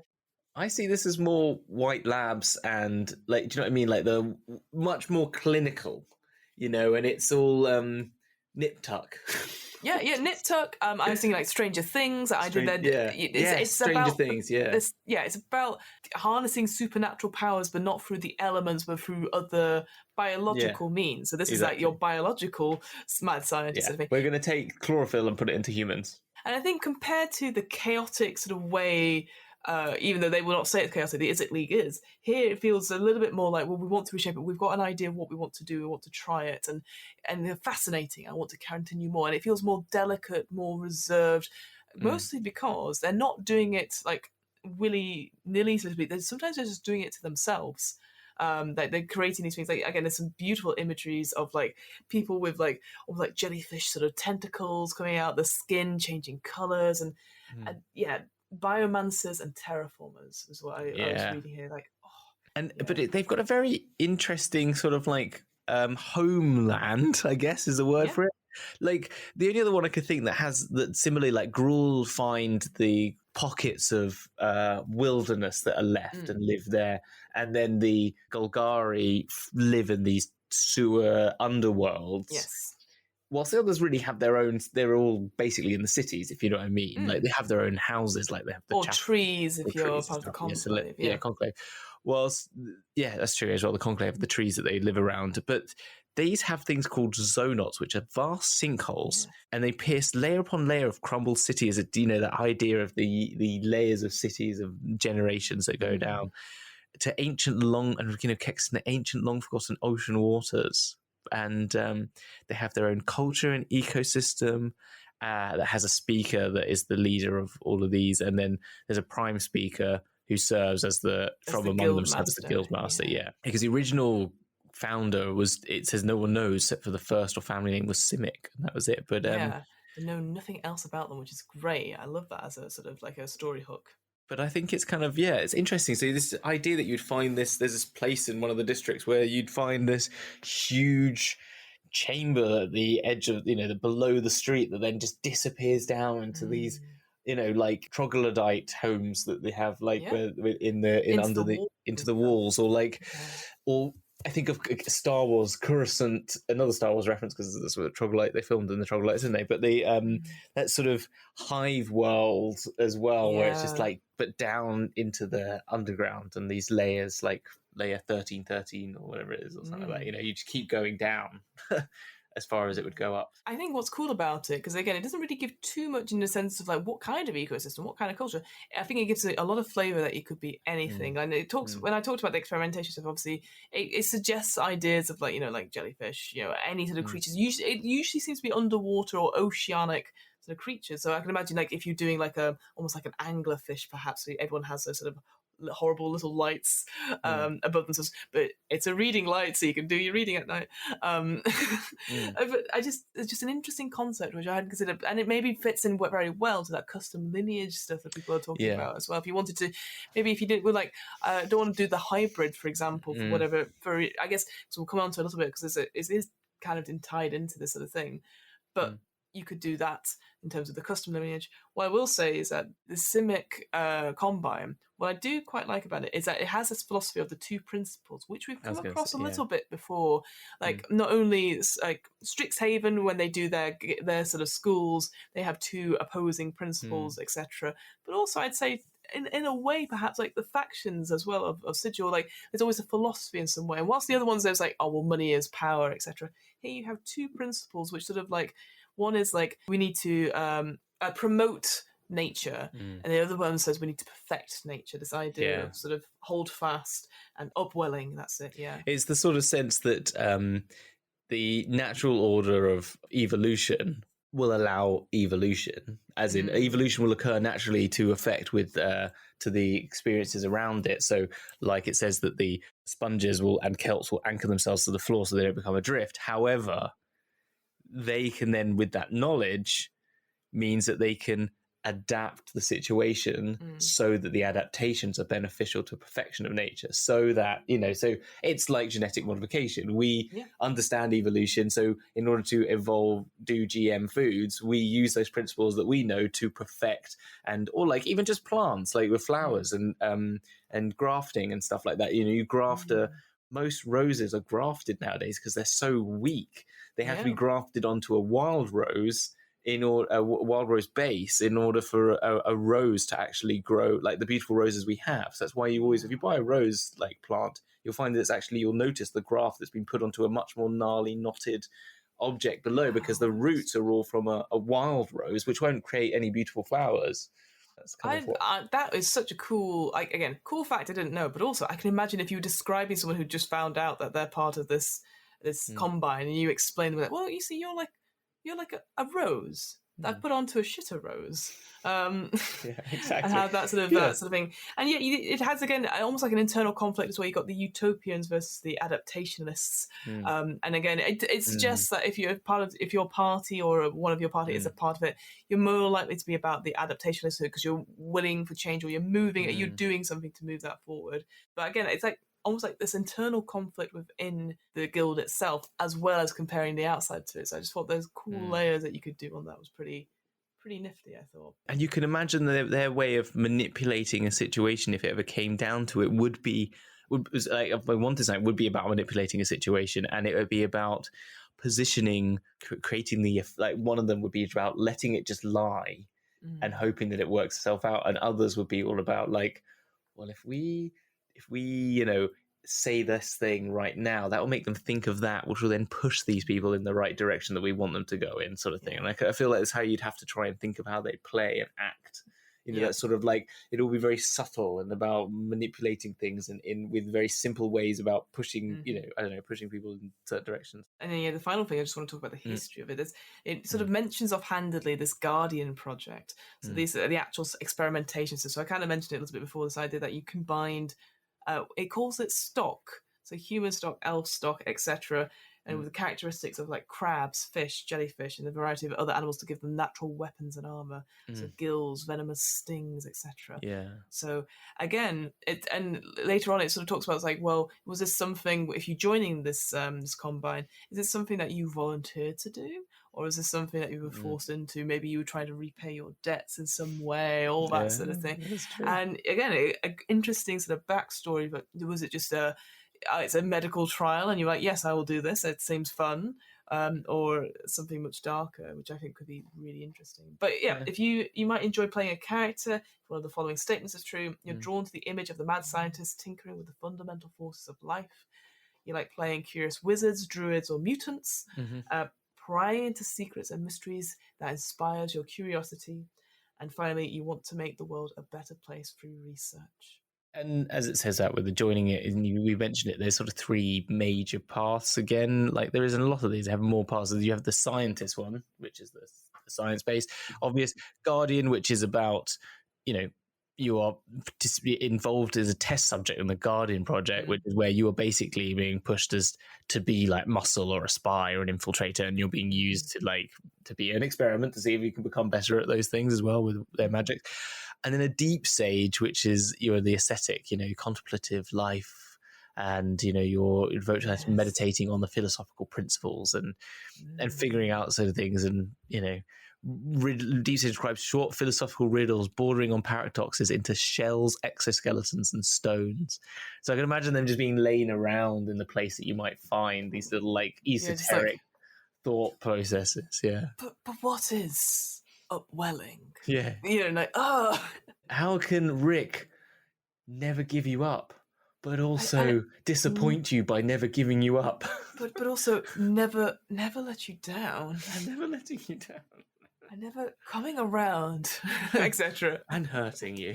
I just wonder. I've never put a Rick roll in a well, now we've done it. You've been Rick rolled.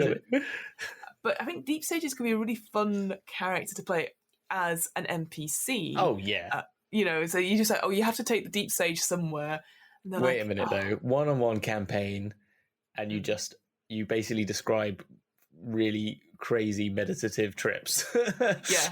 Oh, amazing. Yeah, we're just going to improv this. Basically, it's Troika, I guess, from what I gather. It is Troika. Yeah. 1,000% so it's Troika. We're going to play D&D as a deep sage, but really what we're doing is playing Troika for the rest. And then we'll have a bit of D&D for 5 minutes, and then you can play Troika. And then I can play Troika. Fantastic. That's all I ever wanted.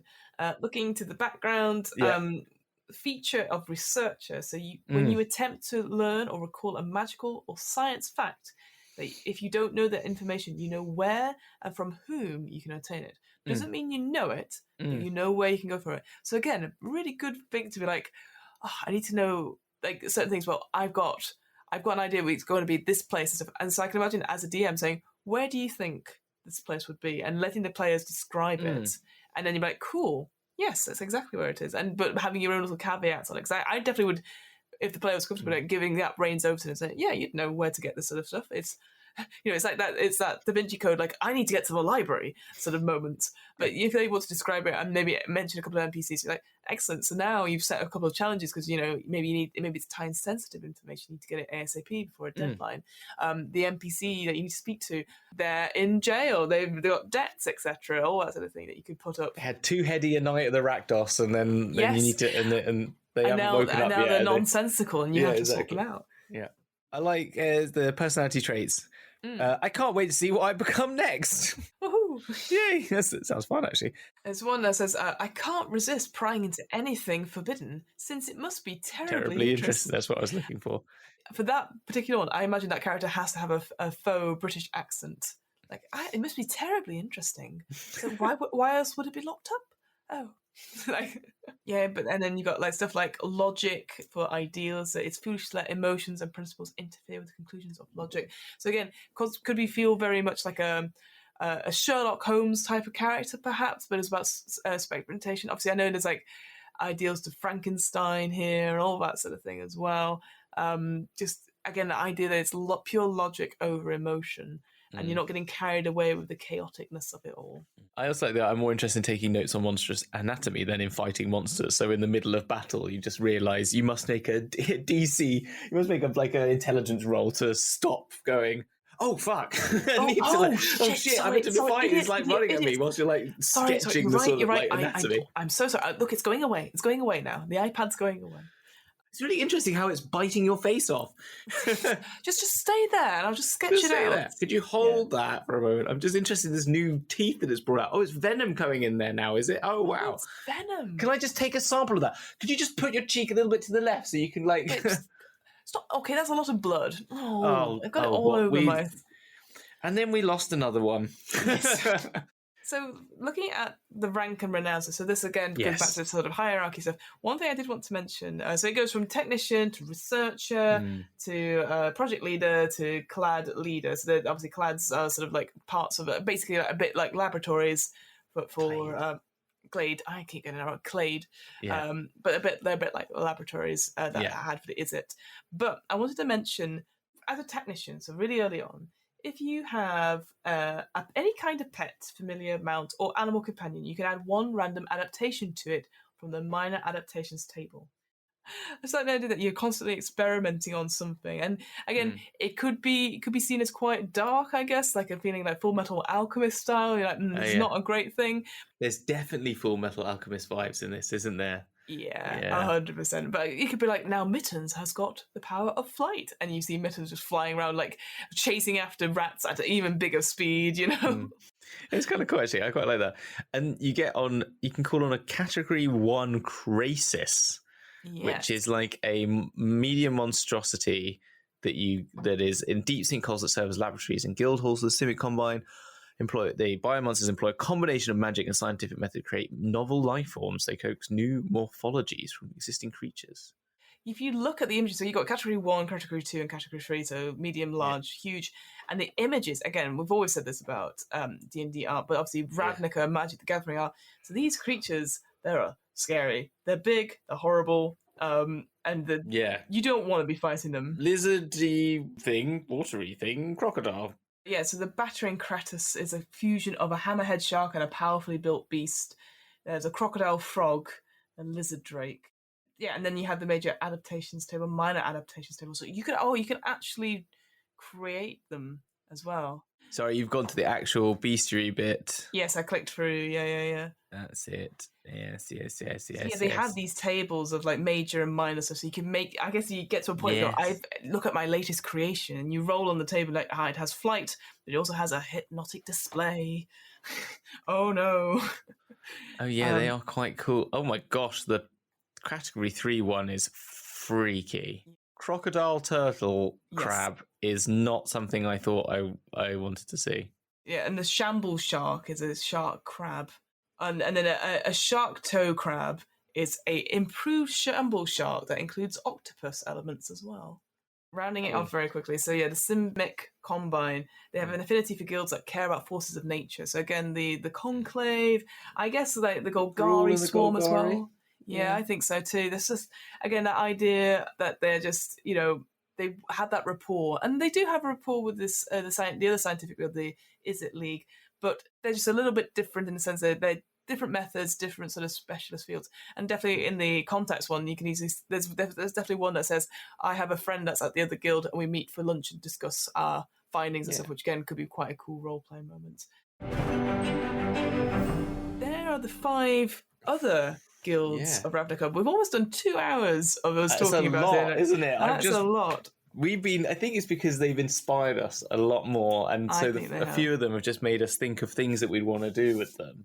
Whilst the other ones, as much as we did, I think we enjoyed the Senate because we were thinking about all our political dramas, but definitely the more exciting end of the spectrum. Yeah, the more chaotic, more not more niche guilds, because like obviously you got like the Conclave is biggest. We're finding our niche, aren't we? Chaos. I think we're finding our niche, with the chaos stuff, and I guess is there one out of all of them that you're sort of like really drawn to? See, I think it has to be like the one that is definitely me as a person is Izzet. Like that's just what the Izzet League, But I still think that I think playing an Azorius campaign could be interesting. I think the Azorius is quite fun. I think that'd be really fun, and I think that's if you want to go down that real political battling against the Orzhov and interacting with the Dimir in a bit. In that, I think is the campaign I play. I think like the ones I probably interact with all of them, but I think it'd be Azorius, Orzhov, Rakdos, and the Izzet for a bit of fun. That would be the main ones that I would probably have in a campaign. So I think it's interesting because obviously you could make it your campaign like only like 3 of these guilds if you needed to, because again, as we've said, we had to split this episode into 2 just to talk about it. I think what would be cool is to be like sit down and think, okay, which one is the strongest one? So maybe the Azorius Senate isn't as strong and it's just barely holding things together, or they are super strong with the backing of the Boreas Legion. Like maybe there's a huge big election and then they have to be like a hung parliament or hung guild pack or something like that, and then you have just again you could work out who has what power. Like they only have like 5%, or they only have whatever. Like maybe if you were getting rid of the guildless. Because guildless, like I've said before, they count for 50% of all the population. So really, they're not that much. But again, if that's the sort of thing that everyone is a part of it, and then there's an underground move. So I think for me, I really like Ravnica. I wasn't sure going into this if I would like it, because I got this impression that it's a Magic the Gathering one, but it's not everyone's favourite. Everyone prefers like a Strixhaven or the Mythic Odysseys of Theros. I really like this. I like the detail and how I found something interesting in every single guild. Would I play with all 10 guilds? No. I think I would have to like build up to that, because I do think all 10 guilds have something really cool to offer, but it's just such a lot of information, and I think it's very hard to give a primer to someone like a players and get them on board per se without doing like some mini one-shots or something like that. You would feel like when you're doing this game, if you're running this game, you'd need your players to have read the book, like all of this book, read the book, have that buy-in, really have got behind all of it, because there is a lot to learn, and that's everyone sort of knows Forgotten Realms and you can jump into it because we've all been, if you're playing D&D, we've all been sort of made aware of it. But also it's very generic in a very, I mean, in the nicest possible way, and that it is, fantasy and it's on the line and people understand it. Whilst this has got a very particular quality to it, and it is about, you need all your players to know what all the other clans were, all the other guilds were, so that they can make informed decisions and figure out what they're going to do, because otherwise it would be too complicated. You're right, and because there's nothing worse than being in a game and you go, oh, you meet this person from this guild, everyone else goes, ah, and you go, how do I react? Because you don't. There was a video the other day that came out which was about like the DM that wants to be, their campaign is a novel. And they're telling you all this stuff, and it's in the primer, blah, blah, blah, blah. You don't want to take that moment away from somebody. But at the same time, if they haven't engaged in it, whether they don't find it interesting or they've just not had time, that shouldn't count against them, because it's a game that we should all play in. So it's a tricky one. Yeah, I'd say this is the sort of one that would be very hard for that to happen, though, because I think this game is not about rolling dice. I don't think it's about political intrigue, and therefore, if you don't know all the players in that political game, you won't be able to enjoy it. I don't think that's how I would say.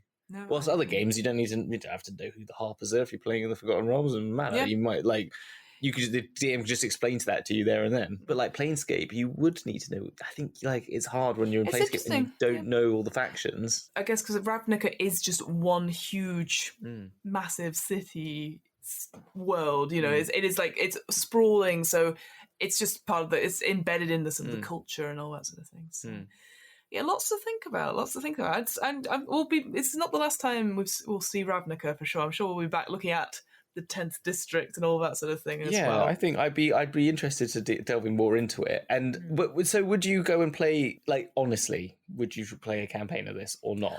Now that I've spent time reading all about it, yes, I think because there's just something about it that makes it really interesting. Like I can imagine like playing a character in majority of these sort of guilds and stuff, and finding it interesting and stuff. But again, it's all those factors of like, is it a party that is all of the same guild? If it's not all the same guild, why are we all together? Is it a one-off? Is there a moment to have those moments with your contacts, for example? Like again, going back to that Strixhaven sort of analysis, obviously you have a rival and a beloved or a friend, etc.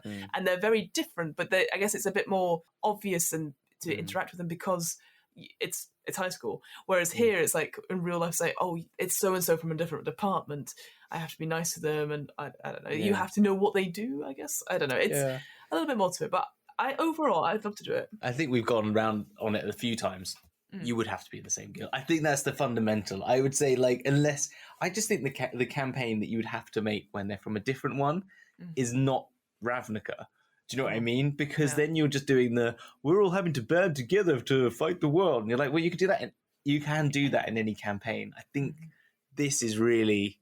I've said it enough time, but it is. I think unless you really love the setting, and that's fine. But I think if you really want to get into Ravnica, then it's about being all about part of one of those guilds and about adapting your position within that, and maybe moving guilds as well. But about, I don't know. It's kind of where I feel. Yeah, I agree. Well, Hamilton, thank you so much for joining me on this. It's epic of Ravnica. Like I said, we'll be back again at some point, I'm sure. Tell us, what other projects are you working on? Like, what's coming out? But what is it that if we wanted to hear your lovely voice and see your lovely face on other things, where can we do that? Where could you do that? Oh, wow. Okay, well, if you find the Dragon's Duel podcast, you can find that wherever you find podcasts. You can hear me talking, playing game shows or actual plays that are on there. There is also, we're doing stuff for T4C, and so something that I'm working on, I was doing before we recorded this, is prepping for a Mörkborg. I think I said that right. Mörkborg game. They'll be doing like it's 4-parter is what we're planning for. But as everyone jokes, there's a Hamilton one shot, which is about an 8-parter. So we'll see how many it goes. But no, I've got it. I'm using a pre-published adventure, but I'm going to be adapting it because, can't keep it as it is. But yeah, it should be fun. We're going to try and get it all arty, getting all dressed up. So I've been raiding Amazon for some fun stuff. So yeah, no, that's what we'll be doing. And then, other stuff. Maybe Fiona and I will do that Blood Hunter thing we keep talking about. It's coming. It's coming. We just need to sit down and get dates. But yes, it's on the list. It's on the list. How about you? What, where, how, when, why? Why? Why, Fiona? Why, Fiona? I don't know. But who am I? I am Fiona. What am I? Well, I am a podcast host of Where? What Am I Rolling? A twice-monthly RPG one-shot podcast. Look at that, seamless. When does it come out? When? Fortnightly. Fortnightly, there you How? On podcast platforms. we cover lots of different RPG systems, all the way from actual D&D, but to other things, other sort of indie RPGs we've done, solo RPGs we've done, RPGs that just involve tokens and just talking about it. We've involved lots of dice rolling and stuff like that. And yeah, that's all taken on. We also do interviews with other game designers and stuff. We've done a lot of stuff with Freely. Very recently, good ones. Very good ones. Thank you very much. Mortsborg one and Death in Space. And Ruins of Cymberum should be out by now. This which is a very cool setting that's been set. It's now been sort of transferred, streamlined, converted into 5e. Yes, that's coming out. Yeah, coming out. Did very well on Kickstarter. Well, apparently it's one of the most popular settings that was asked to be put into 5e. It's incredible, really. I mean, I've got the setting in the original book. I've never got... It looks really cool. Again, it's one of those ones I've got it, need to read it, I haven't got the time. No, I'd love to do that. Well, it's very much like the Celestia Conclave. This idea of nature and civilization being mashed together, but not so much living in peace and harmony. So. No, that's what I got the impression of. Yeah. But also, if you're out there, you should be listening to The Long Haul 1983 because it's bloody good. I'm going to keep going on about how good that is. It's just it is like an audio drama. It's audio drama level quality, full level, everything. Amazing. Oh, thank you. Yeah, that second part of that should be out very, very soon, or will be out by the time this is out. And finally, I know it's a very long episode, we're almost at the end, but we have an offer code. Yes, it's us. 10% off Third Space Gaming, which is your friendly local game store in Burnley. If you type in the offer code DMVC into checkout, you got to do the hand gestures. I do hope when the guests come on this show, they do the hand gestures as well, because if they don't, I think They look at me very funnily. They go, why? Well, if you ever listen to this and you're going to be a guest, you have to get the hand gestures in, otherwise it doesn't work. You're not coming back on. As I said, and that. But yeah, you type in DMBC into checkout to get 10% off your first order, and that could be on anything. That could be some RPG books, that could be terrain. Hey, pre-orders for the Sunless Citadel? No, I said that wrong. It's the Radiant Citadel. Journeys to the Radiant Citadel. You could also buy Yawning Portal to play Sunless Citadel. Yeah, Yawning Portal with the Sunless Citadel. It is very good, Sunless Citadel. It is very good. It's one of the first D&D modules I ran, but I ran it in the previous, was a 3.5 edition, and I converted everything to 5e, and then I picked up Yawning Portal, and I was very cross. You didn't... What, it was already... Yawning Portal was out, and you didn't even realise? Yeah. Oh, Fiona. I know. Fiona. I know. Well, on that bombshell. That bombshell. Thank you so much for listening, and we'll speak to you, see you, hear you next time. See you on the flip side. Bye. Bye. Can I tell you a joke that you can take out of a thing? Oh, right. Go for it. Go on. Okay, I was going to give you the joke. It was there was a headline on the thing today about like the top 40 Bitcoin traders are underwater. Right? It says are underwater. Are going underwater, as in like they're struggling for money financially. And then so that was a headline, and so someone's got the two characters from the Muppets, the two Waldorf and Stanler, yeah, and they're going to say the first one says that, and the second one goes, well, at least now they have some liquid assets. Oh, oh, sorry, I just like that. That was beautiful. They're in deep water. Sorry, that was it. Not underwater. They're in deep water. That was it. Yeah, and still good. I got. You got the joke. I got the joke.